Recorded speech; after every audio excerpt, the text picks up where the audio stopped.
My name is Emily, and I live here in New Hampshire, and I have two beautiful children, a daughter who is 3.5 and a son who just turned 1 last month.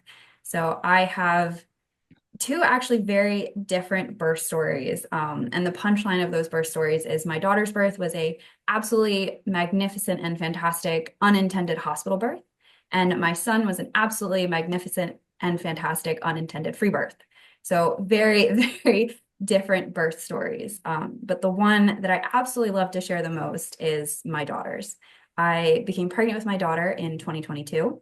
I was actually 10 weeks pregnant at our first wedding anniversary. So it was very exciting, very new, very eager to jump into this birth experience. My mother had always talked very positively about her birth experiences. She had me and my two sisters naturally, very quick, very easy, very positive experiences. So I didn't come into pregnancy or birth with any fear. In fact, the only thing I knew I wanted to do was have a natural birth. So I did what kind of every woman does, and I called my gynecologist and set up my first appointment and just had my regular first meeting where they confirmed I was pregnant, kind of talked about the do's and the don'ts. And it didn't really hit that itch for me. I was so excited to be pregnant. I was so excited to be able to experience pregnancy and birth and all these things that I decided to really dig into research. And something about my personality is I am very, very research oriented. It's my educational background. It's something I love to do. I don't go into anything without just diving completely in, whether it's just a hobby or an experience or absolutely anything at all. So I think I might have Googled like how to have a natural birth or podcasts about natural birth, and the Down to Birth podcast popped right up. So this was very, very early on in my first pregnancy that I found you both and started listening. And as I was listening, I became more aware of the different things I needed to educate myself on to ensure I had this natural birth. That was the one goal, was I wanted to have my birth naturally.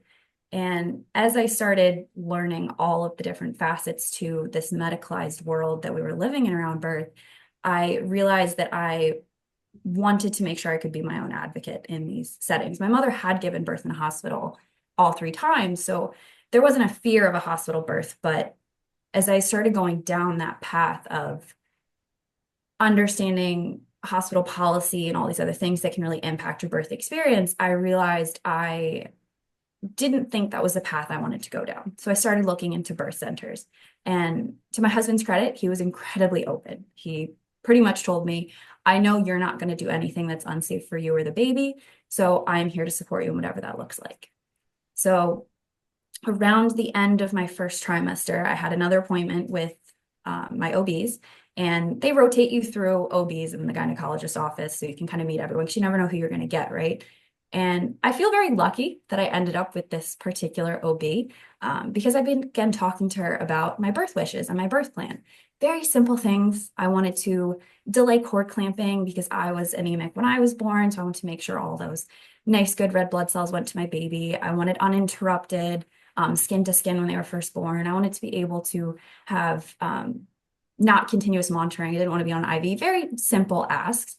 And she became more and more aggressive as those sessions and those questions came, to the point where I think to one of them, it was like, well, as long as you don't have a dead baby. And I was like, nope, we're done. Walked out, did not schedule that next appointment, and immediately went to the birth center I'd been looking at. It was the straw that broke the camel's back for sure, even though I'd already been on that path. I'm so Go happy to ahead. hear you say that because I also believe that's a showstopper. If they say that, Yeah. that's it. They're out. You don't get to say Yep. that. No, So it good. was absolutely Were the you ready for it? it, Had you heard that other women had heard such things before? yes, it was actually one of your podcasts with the red flags for providers and the different trimesters. It was she just hit pretty much all of them, and I wasn't surprised, but I was disappointed. So that was the unfortunate reality. But I found these amazing midwives at a standalone birth center that I was very, very excited about. Beautiful facility, absolutely loved it. Had great appointments. Everything was going absolutely swimmingly. Until my 34-week appointment and my high blood pressure. So in New Hampshire, if you have 2 high blood pressure readings, you are now considered high risk and you have to birth in a hospital. So at my 36-week appointment, I was doing everything to stay calm. I'd been really resting the last couple weeks. I'd worked out my entire pregnancy. I'd eaten a healthy diet. I was doing everything, and I still got this second high blood pressure reading. Um, Actually, I was doing a hypnobirthing track on my way to the appointment just to try to make sure I was in a nice, calm space, and I got a second high blood pressure reading. So the midwives were kind of held back by that. Can we just pause for a second and talk about this? The state of New Hampshire declares that if a woman has two high blood pressure readings in late pregnancy, she has to birth in a hospital. This is not the birth center policy. This is the state law. Correct. What happened to live free or die? Okay. Well, Yeah. That's their slogan. crazy. That's the whole state slogan, right? That is the slogan, I is live just- free or die, what but the heck? apparently not when you have high blood pressure. Not when you're Or pregnant, not for not when women or you're- whatever. Yeah. Okay. I mean, there's so much evidence that suggests that blood pressures in the clinics are taken incorrectly all the time and that white coat hypertension is a real thing. And this is just so upsetting that a state would have a law like this when, of course, when you have that kind of pressure on you, you're of course going to have high blood pressure every single time you go to the office. It's absurd. Was there no option to do a home blood pressure monitor? So I'd been doing home blood pressure monitorings all those 2 weeks between the appointments, actually. And when I was calm, when I was sitting down, I was getting decent enough blood pressure readings. And to my midwife's credit at the birth center, they took it several times. They let me calm down. They let me change positions. It wasn't happening. It was not going down. And I fully believe in a lot of the white coat syndrome associated with it. But at the same time, as my birth went on, I did definitely have some high blood pressure. It's just hard to say if that was related to being switched to a hospital and all the other stress, or it was legitimately gestational hypertension. Gestational hypertension is a real thing, and you may very well legitimately have Right. had it. But I'm sure many, many women who just have white coat hypertension are unfortunately having their birth plans altered because of this state law. Yes, absolutely. Absolutely. Especially as we went into my second birth and I had absolutely no issues at all. It was harder to determine what was the cause of it at that first birth. So my midwife's hands were tied and they had to transfer me out of their care. So I called my doula, my absolutely amazing and fantastic doula. We mourned the loss of my birth center birth because that was definitely something I had to deal with. And we began looking for a hospital that I would want to go to. Obviously, I didn't want to go back to my original OBs, already had a bad experience. So we used her experience of different hospitals. We talked about what that would look like. I knew coming in with potentially gestational hypertension, I was going to need to be induced, or I was going to be encouraged to be induced. So I wanted to find a place where if we did go down that track, I would have good control over what that induction looked like. I wanted to make sure it was something that we could start manually, not really get into the aggressive use of Pitocin and different things like that. So I, again, jumped into my research background and started scouring the internet for positive birth stories at different hospitals, C-section rates, how they were happening over the past couple of years, if they were going up or down at different hospitals, different things of that nature. Ended up settling on a hospital in Portsmouth, actually, that my doula had had a lot of experience with. They had doulas on the staff there, and you have a lot more control over the induction methodology, and had a very positive trend in their C-rate section, or C-section rate. So it ended up being the one that we chose. I sent them my information, and I knew that probably the next day they would call me in for an evaluation, which most likely would result in them wanting to perform an induction on me. So that night, I decided to, again, dig into my research. And if I had to be induced, how could I make sure I still got the birth that I wanted? My husband and I talked a lot about our priorities. And again, to my husband's credit, he did not say, "Oh, I just want you to be happy and healthy. I want the baby to be happy and healthy. That's all we need to go for." Because through our conversations, through listening to your podcast, that's the bare minimum. Like, of course we want a happy, healthy baby, but I want more from my experience. So making sure we avoided a C-section, making sure I was able to have a lot of autonomy in my birth. Those were our primary goals. So we created our list of priorities and we started talking about that. And I started looking into positive birth stories of women who got induced, but still gave birth naturally. I found one, and it wasn't even a full birth story. It was a comment section in a longer birth story where this woman had been induced, had Pitocin, but didn't end up with an epidural. There's plenty of women who end up with epidurals and still have positive birth stories, but I did not want an epidural. And knowing what induction methodology can do for your experience when you're birthing, I know that that is a fast pace into an epidural. So that's what made me a big advocate for sharing my birth story with my daughter, is wanting to get more stories out there of women who are induced, but can still get everything they want out of their birth story. So I found that one, kind of threw me for a loop that I couldn't find more. I did get a little afraid that the induction potentially could result in a different experience for me. But again, my husband was just kind of there talking me through our priorities, our plans. I had been deep into hypnobirthing at this point, so I just took a lot of time that night to just practice my hypnobirthing tracks and all my affirmations, getting into that right place before the next day. When, of course, I got a call from my new OBs. They wanted to see me and I should have a hospital bag. So repacked my hospital bag, knowing that I was going to be in a hospital and not a birth center. And I told them I would come at the end of my workday. So we waited until I was done with work, and then we headed to the hospital.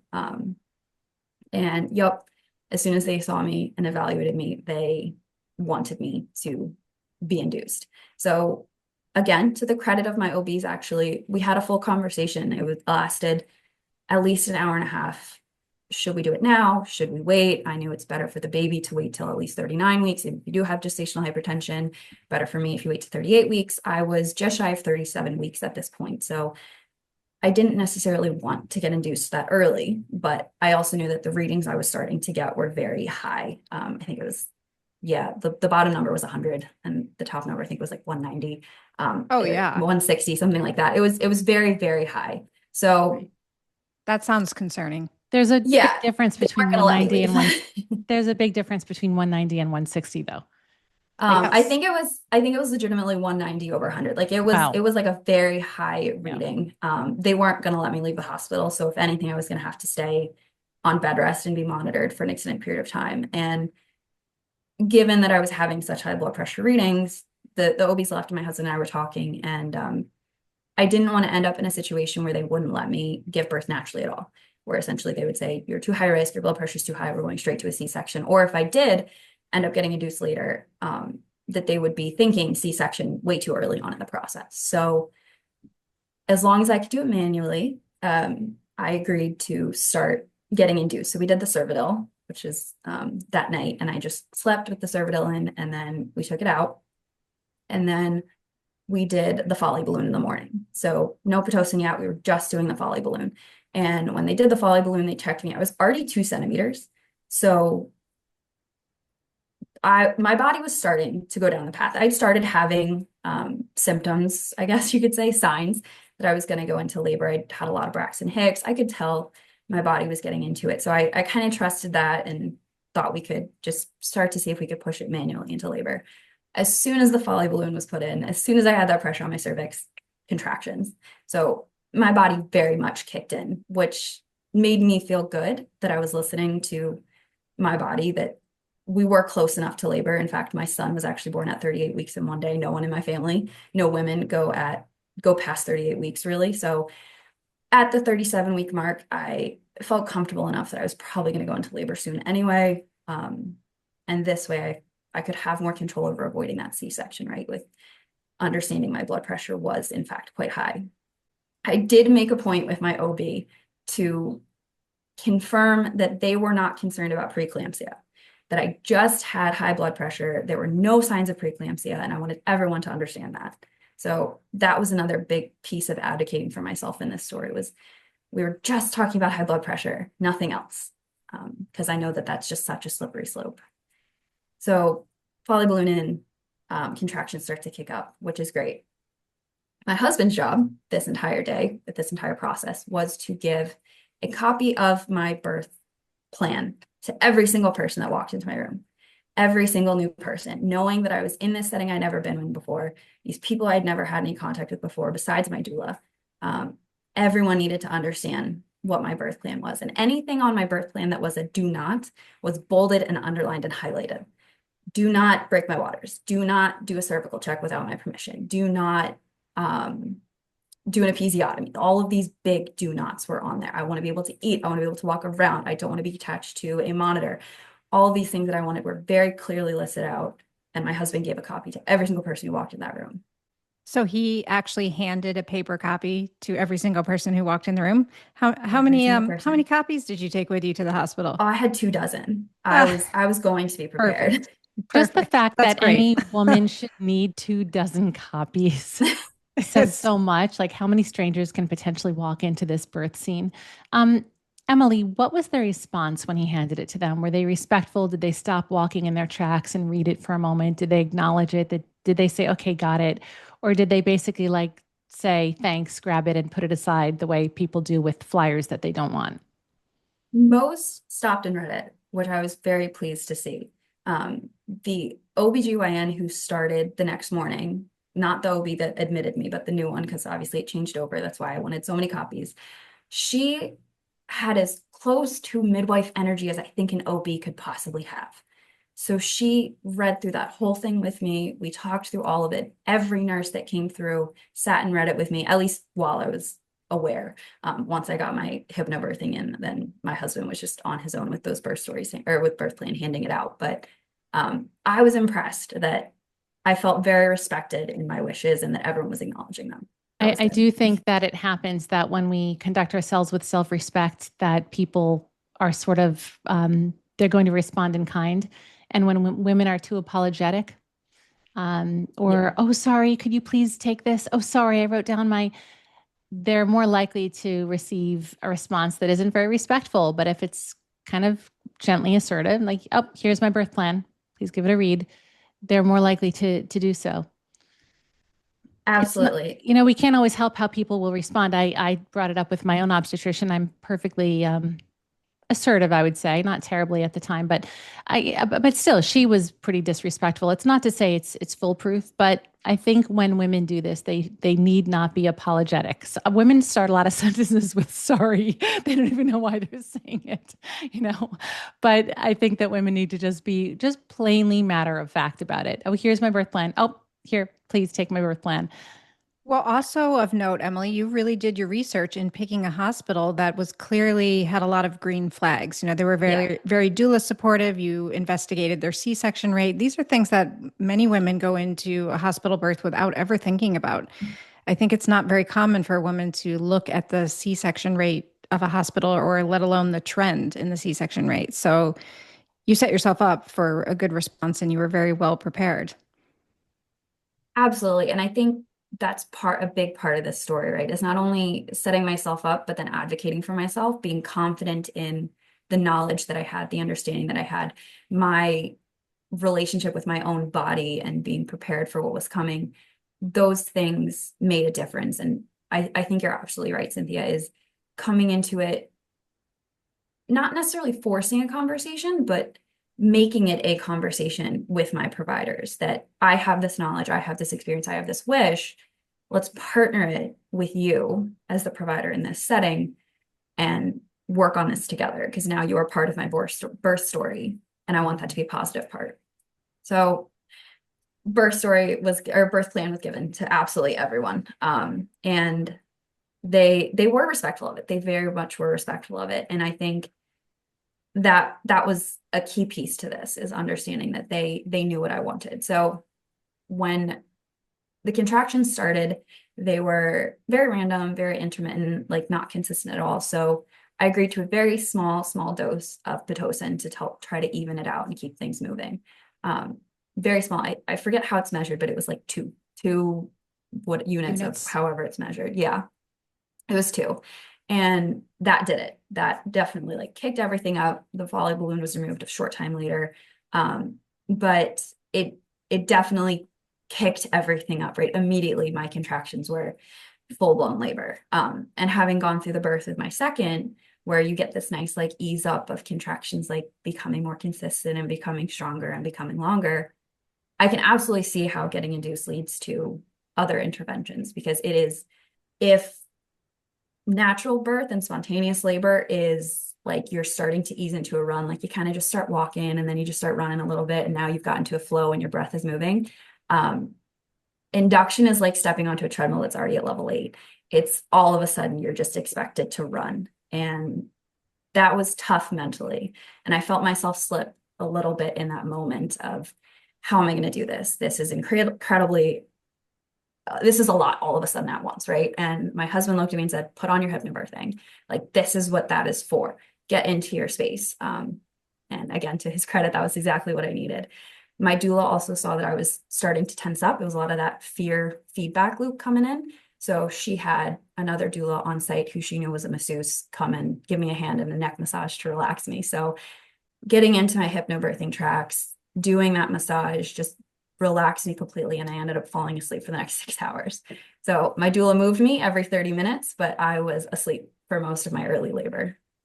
On Pitocin with no epidural, you were asleep? Correct. And were you Wow. dilating in that time period? I was. So when they removed the Foley balloon after I woke up, I was 6 centimeters. They checked again. So Impressive. I went The from power 1 of to the 6 mind. during that time. Yeah, Well, it's the power of the absolutely. mind. This is not surprising to me. It's surprising to the listeners probably, but I mean, I know that when women really practice their focus, this is what happens. That they have time distortion, they can fall asleep. Mhm. And they're still present. If they're not asleep, they're still present. They can look like they're really checked out. They can look like they're elsewhere mentally, but they're almost hyper present because they're so focused Yeah. on the experience. That's very cool. You must have been pretty proud of yourself, were you, when you heard that? I was, when I realized I was basically past active, like I was well into active labor. I was 6 centimeters at that point. I was so happy, and that time just flew. Like I say I was asleep, but maybe I was just in that hypnobirthing hypnotic state. My husband ended up watching TV the whole time because I was just laying there. My doula moved me every 30 minutes. But I was in my zone. And hypnobirthing actually is a really big part of this story. I advocate to every woman that I know that's pregnant to try hypnobirthing, to at least look into it. I started it in my first trimester. I was diligent about it, and it was one of the best things I ever did, was choosing hypnobirthing. So Yeah. It's a absolutely advocate for practice. it. It's a practice. When women start to think, I don't think that would work for me, or even to say, try it, it's just like yoga. It's just like meditation. We all have a brain that works the same way. It's whether we're willing to go through the effort, and it is tremendous effort to do any of those things, to learn to control the mind, to learn. A lot of people think yoga is just like a big game of Simon Says. Yeah, do this now. Now do this. Lift your leg. Now do. But when you really practice yoga, you're recognizing that not only is your breath deeply aligned with each movement, but your mind is very focused. And the focus is the really important part that can change our lives while our bodies are getting stronger and more flexible. And I think hypnobirthing is exactly the same thing. And it's just like meditation. You have to be willing to go through the discomfort of remaining focused. And it is very uncomfortable. As everyone knows who's ever tried meditation even once, it's very uncomfortable because you get antsy, and you want to, if it's yoga, you want to fidget. If you're meditating, you want to think about something else, or you want to stand up and say, I can't do this. It's getting past that discomfort that we all recognize the power of the mind. And it is so unbelievably effective and powerful. And it's not just Yeah. for some special people. It's really a tool we were all born with. Absolutely. And it's like anything else that you're learning to do. You start small with just 5 minutes once a day, and then ease up to these 45-minute, half-hour long sessions that you do 3 times a day. And eventually it's like a muscle. You just get it more endurance, longer, better at using it kind of situation, to then be ready for this 12-hour labor experience, right? Was that the kind of practice you were doing? Were you doing 45 minutes of practice 3 times a day in late pregnancy? Yes, in the last trimester. That's more than I've ever heard anyone do. That's It's a lot. yeah, that's great. That's Well, it was overachiever over talking. different it was over different practices, right? So I would have like a 45-minute hypnobirthing session, and there'd be the affirmations that I would do like when I'm driving to and from dropping my daughter off at daycare. And then usually another 30-minute meditation Okay, I at some hate to point say during the this, but day. if you had taken my class, you would have learned don't listen to that stuff when you're driving. Oh, why? Just I the don't want to put that affirmations, out just there. the I don't want to affirmations put while that I'm out. driving. No, it was just like the repeating of the affirmations. It wasn't anything like I I was know, like I Why is know. it, hypnotizing yeah, when myself. you're driving, because you're actually not focused on the affirmations, you have to be focused on driving. But doesn't Well, it still go into your subconscious mind? that's the issue. It will go into your unconscious mind, but it's just said for good measure, don't do it when driving because driving is such a serious matter. And if you're really, really deeply focused and you're really off in that deep, if you're really slowing your brain waves, which is ultimately what happens, um, that's the kind of thing that it's different from listening to a positive birth story while you're driving. If you're really listening to like a calm voice, I trust in my body and I let go. My body was made for birthing. If you're listening to this like calm voice and you're getting off into la la land and your brain waves start to slow, you don't want to be in a car when you're doing that. Of course, most of us can handle it, but it's just a risk we wouldn't particularly recommend.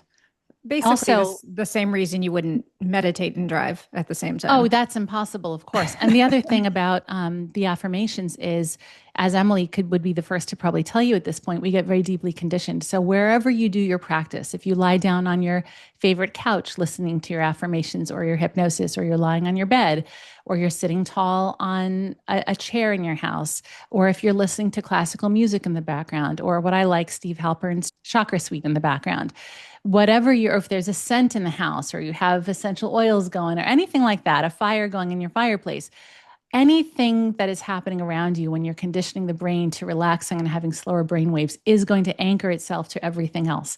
And typically, when women are preparing for birth, they're anchoring the affirmations to the hypnosis. So even if they're not doing the hypnosis and they're just doing the affirmations in the car ride, all these other feelings are coming up of deeply relinquishing and surrendering and calming, and they're all bundled together. So I would almost say it's even a greater challenge to have the affirmations be as effective when you must remain focused to drive. So anyway, no harm done. Great. Like, you wouldn't want the pilot flying your plane to be listening to affirmations either, probably. Like it's just something we don't want to get into a deeply relaxed state when we're driving. That's all. No, that's absolutely fair. With my daughter, I was very cognizant of like being in like the same seat and or comfortable or whatever. It was with my son when you're chasing a toddler, you kind of find rooms to fit in your affirmations, right? Did you Uh, notice though, Emily, back to what I was saying about conditioning, did you notice that with practice, you got more deeply relaxed more quickly over time? Absolutely. That's what Absolutely. happens. That's It's what happens. So very that, true. and if you practice yoga enough, the first day in your yoga class, you're sitting there, you're self-conscious, you're like, oh gosh, having all your thoughts, but like your 150th yoga class, you sit on the mat, the class hasn't even begun yet. You take a deep breath and your whole body and mind start to relax. And that's the conditioning. You haven't even done your first pose yet, but everything starts to calm because everything happening in your mind and body is already associated to how you know you're going to feel by the end of the class. And that was even more true when I was pregnant with my son, is starting hypnobirthing again when I became pregnant with him after 2 years after my daughter was born. Those pathways were there already. So it became much easier to get into that space much quicker with the hypnobirthing. And I did all of my practice in my bedroom. And when I gave birth to my son, I was in pretty much the exact same position I'd done most of my hypnobirthing practice in when I gave birth to him, free birth in my home. So, Wow. so I'm, I wake up, we remove the Foley balloon, I'm 6 centimeters. So I'm preparing that I'm going to be really getting into active labor here, or even getting close to transition at this point. Everything definitely started picking up. So I'm just getting deeper and deeper into my hypnobirthing. Actually, again, I was so deep in my hypnobirthing that my husband spent most of the time just watching TV and handing out my birth plan.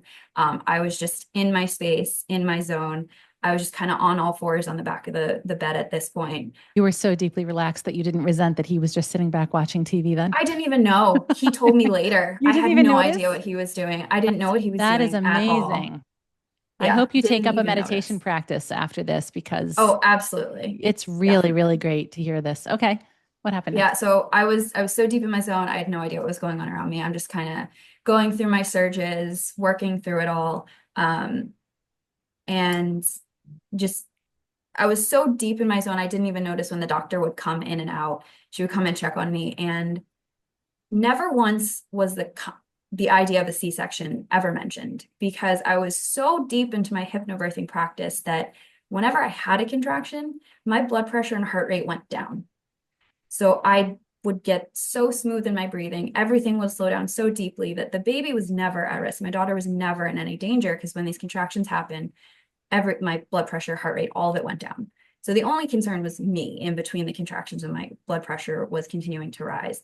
I actually ended up with 3 different IVs in my arms to just give me different medicines and different things, and fluids and Pitocin and all that kind of stuff. And I had a blood pressure cuff going off every 15 minutes. So staying focused with all of that going on, especially when I moved from this expected birth center birth with midwives into a hospital setting with IVs and the cuff and all this stuff, it would not have been possible without hypnobirthing. Just being that internalized in those moments was absolutely necessary, especially to avoid an epidural, because I also didn't make any noise. So never once did I make any noise until I was pushing. So at one point, I roll over and I throw up. But great news is I'd done my research, so I knew that meant I was in transition. So I was very excited. I was in transition. I go back over and I'm just kind of in my zone, and my water did break towards the end. And the contractions obviously got much more intense, because now you're losing that kind of cushioning around the contractions and the muscles contracting. And that was the moment where I started feeling like, oh my God, I can't do this. This is incredibly painful. How much longer? I need an epidural. I'm done. And again, thanks to my research, thanks to my understanding, thanks to trusting my body, I knew that that was the adrenaline push that was transition, that I was getting close to the pushing phase, right? Is having that fight or flight response. So I was able to internally go through that dialogue of, oh, this is so great. You're getting so close now. This is a good thing. This means you're going to meet your baby soon. And even if you asked for an epidural, they probably couldn't give it to you in time anyway. So just keep going. And those were the words I clung to in my hypnobirthing track of, every surge is bringing you closer to your baby. This is you and your baby together. Just keep going. Keep your hands relaxed. Keep breathing. Those were the words I clung to. And I say that because then with my son, it was the same track that I was listening to, but it was different words that I clung to. So those ones were the ones I needed in that moment with my daughter.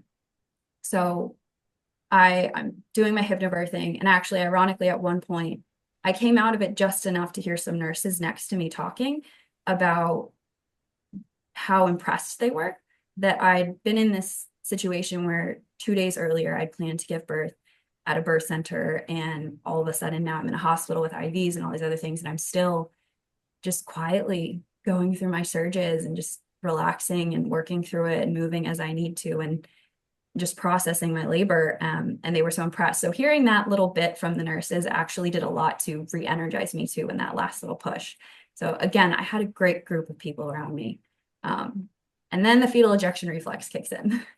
So that to me was the most surprising part that I don't think people talk enough about, is when it's time to push, you don't get a say in it. Like, your body is pushing. And that's exactly what happened. Is I said, I'm pushing, she's coming, the OB comes in, and again, I'm on all fours on the bed, and she just sits down next to me and puts her hand on my leg and says, you're doing great. That was the only engagement we had during the pushing process. She just tells me, you're doing great. So I remember 5 pushes. I think they said I pushed for 20 minutes, but I remember 5 pushes, and my daughter was out. She was out, and I leaned back. I brought my daughter up through my legs onto my chest. I lean back. And then I look up after I look at my beautiful baby girl for the first time, and the room is full of people. Every nurse on the floor was in that room, and 3 other doctors were in that room. The nurses had never seen a natural birth where a woman also wasn't laying on her back. And the OBs had never seen hypnobirthing so successfully used. So they all wanted to watch. And I just had been so in my zone. I had no idea what was going on. Wow. So you were show and tell for everybody. I mean, what a beautiful Apparently. thing that they were actually able to witness that, and you actually were completely unencumbered by it. That's awesome. But that must have been quite a surprise to open your eyes and be like, wait, what? Who's here? Why? What's going on? Did you think something was wrong? Because usually that's what happens when there's, an emergency. I didn't, because everyone was smiling. And also the TV was still playing. So my husband, who had been watching TV, ironically, it was the episode of The Office where Pam gives birth. So like that was happening on the TV at the moment. And my beautiful baby girl was in my arms. No one was trying to take her from me. I also think word got around that the woman on Pitocin didn't get an epidural. Clearly, the word got around that something was going on in your room that everybody needed to see. Yeah, I think it was above and beyond just another, calm hypnobirthing birth. I really, because if hypnobirthing actually was founded in New Hampshire, and they really have seen a lot of hypnobirthing there for decades now. But the Pitocin without an epidural is not common.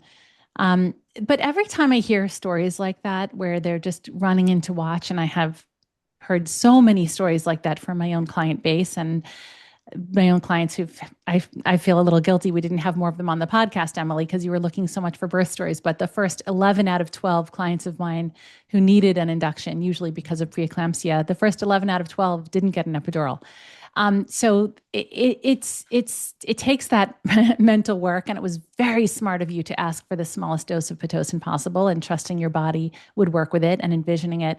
But I always feel like, it's just such a shame that they don't get this education before they become quote unquote experts in birth. This shouldn't be such a novelty to them. This shouldn't be like that. The cesarean should be the novelty. 30, 40 years ago, they were rushing in to witness these fascinating surgical births just to simply get a baby out into the world. And now they're rushing in to watch the normal births.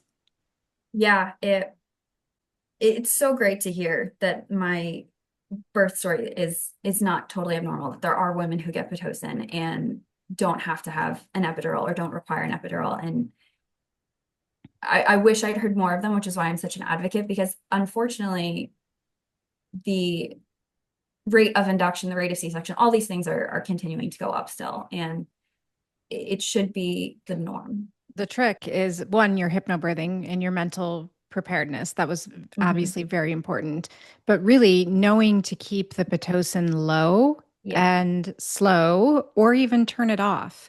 So did they ever turn it up, or did you stay at the 2 units the whole way through? They tried towards the end to turn it up to 4, and my contractions just started going right on top of each other that they turned it back down. And then towards the end, I believe they turned it off altogether. Wow. So you experienced for a brief moment what most women endure, which is too much Pitocin. Yeah. That must have really been an interesting little experience for you. Now you know why it's brutal and totally intolerable for most women, and they do need to get an epidural, because this isn't like they can't handle birth. This is not normal. That's not birth. That's a chemical intervention. And now you know how much they're normally giving women. Were you shocked by that? Totally changed your experience, right? I was shocked to find out later that it had happened, because I had not been told that they had tried to increase the Pitocin. It was my doula who said that they did. And that's why they came on top of each other? Yeah. Wow. I remember there being a point where I felt like it was getting more intense, but I just kind of went deeper into my space. And I believe that was probably the moment that they did it. And thankfully, they took it back down quickly. Wow. Well, that's a great use of Pitocin. That's a true when they say they're going to give you a whiff of Pitocin, that's a true whiff of Pitocin, what you had. Just it's barely there, just enough to get you started, and then your body really probably just kind of took over from there. So, what a beautiful example of how Pitocin can actually be used in a helpful way to induce labor. Absolutely. And I think it goes back to how important the provider is in your birth experience.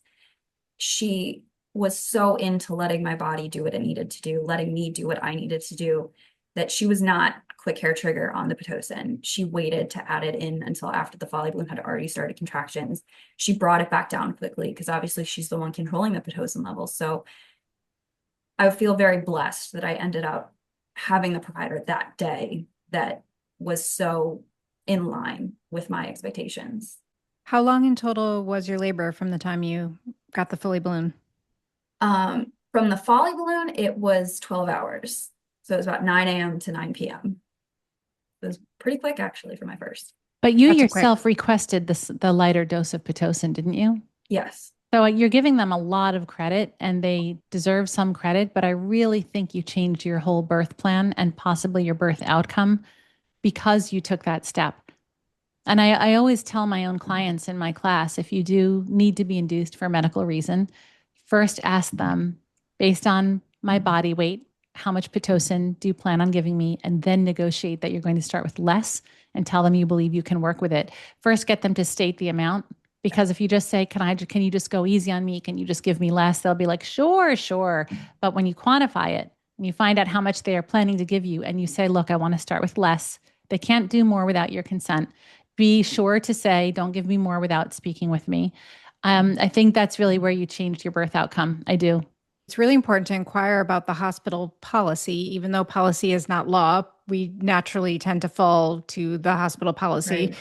Right. But many hospitals won't turn Pitocin off, and they actually have a policy that increases the Pitocin over time, and they are not willing to do anything different than that. So when investigating where you're going to have an induced labor, it's really important to ask about Pitocin protocols and make sure they are willing to turn it off or keep it at the same rate. Yeah, I wasn't sure what their Pitocin protocols were, but I knew they did what they were calling gentle inductions, which started at the lowest possible dose, which was the 2 units. So that was an eager thing for me, was I wanted to jump on that because I know most women can end up with like 20 units. And that to me just seems absurd. Wow. Even 30. Yeah, I had max 4, and that was too much to handle. So this explains why you had an unintended free birth with your second child, because you had a pretty fast first labor, and obviously your body is very responsive to birth, and everything that you have taught yourself mentally about birth helps your labors progress really quickly. So you didn't plan your second baby at home. I did plan to have him at home. So even though I had this great first birth in a hospital, it did push me to want a home birth, just because I didn't want to have to advocate for myself quite as much. I wanted to just be in my own space and having even more of that internal experience. So I did plan on a home birth, and I was laboring all day on the 10th. Contractions were starting to move up. I'd gotten to 10 minutes apart for a full hour, and then labor just stopped. My doula was on her way. My midwife was getting ready, and labor just stopped. It just halted completely. And I hadn't even started my hypnobirthing tracks. I'd just been like with my daughter all day, like just kind of running around.